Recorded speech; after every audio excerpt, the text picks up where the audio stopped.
Nandoon pa rin siya. Sa sulok. Tumingin sa akin. Kahit 3 taon na siyang patay.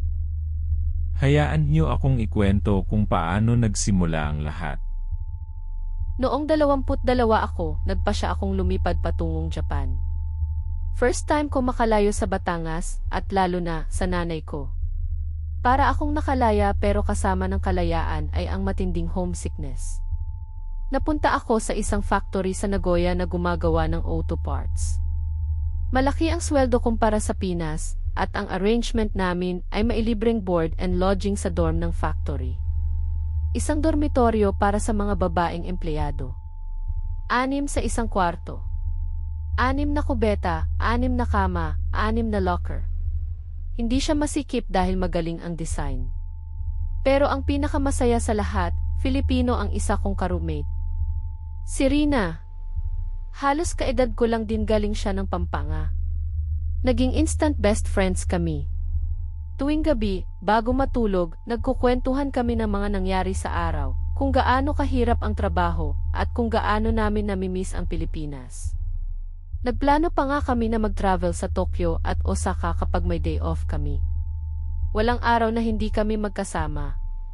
Minsan, kapag nag-o-overtime ako, hinihintay niya ako sa kwarto.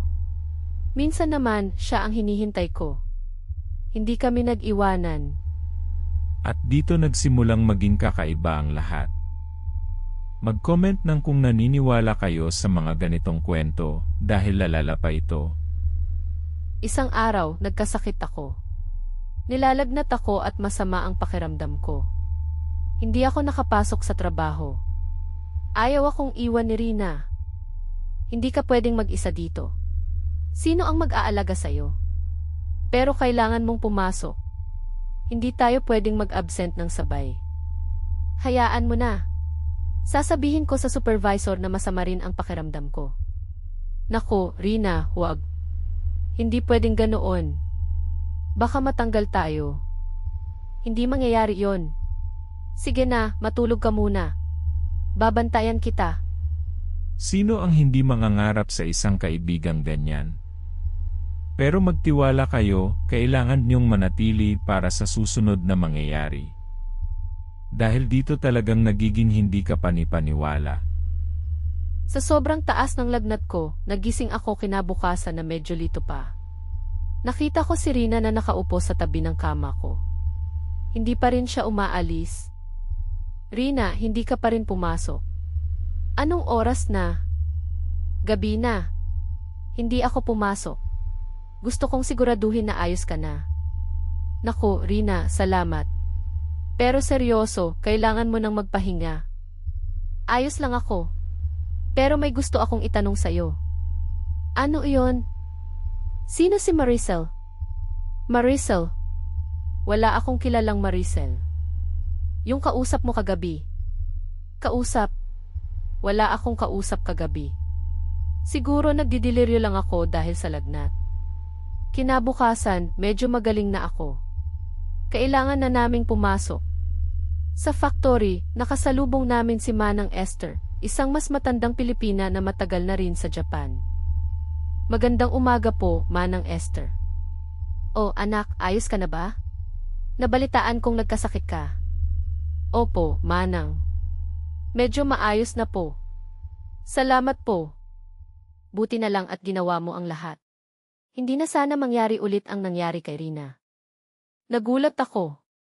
Hindi ko maintindihan ang sinabi ni Manang Esther. Ano po ang ibig niyong sabihin, Manang? Anong nangyari kay Rina? Ay, hindi mo ba alam? Matagal na siyang nagpapakita dito. Namatay siya sa kwarto niyo. Mag-iisang taon na. Nanlamig ang buong katawan ko. Lumingon ako kay Rina na nasa tabi ko. Nakangiti siya. Isang nakakapanindig balahibong ngiti. Manang Esther, anong sinasabi ninyo? Si Rina, buhay na buhay siya. Nakatayo siya sa tabi ko. Siya ang ka-roommate ko. Anak, wala kang ka-roommate na Rina. Iisa lang ang Rina na nagtatrabaho dito at namatay na siya. Biglang tumayo si Rina sa harapan ni Manang Esther at ang ngiti niya ay naging isang malapad na ngisi. Ang mga mata niya ay nagkulay pula. Wala akong ka-roommate na Rina.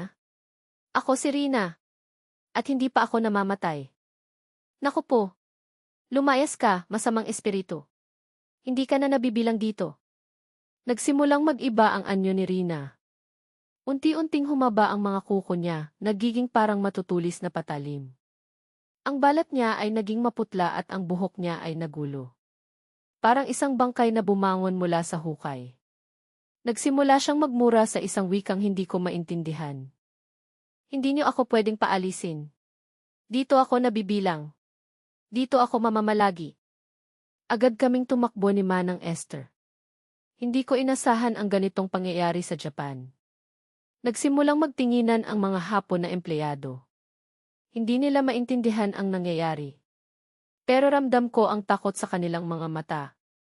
Pagkatapos ng insidenteng iyon, nag-resign agad ako. Hindi ko na kinaya. Bumalik ako sa Pilipinas. Ang factory naman, nagpa-exorcism. Pero hanggang ngayon, naaalala ko pa rin si Rina. Kung paano siya tumingin sa akin. Ang ngiti niya na naging isang nakakatakot na ngisi. Kung paano siya unti-unting nag-iba ng anyo. Hindi na ako nakikipagkaibigan agad sa mga nakakasalamuha ko.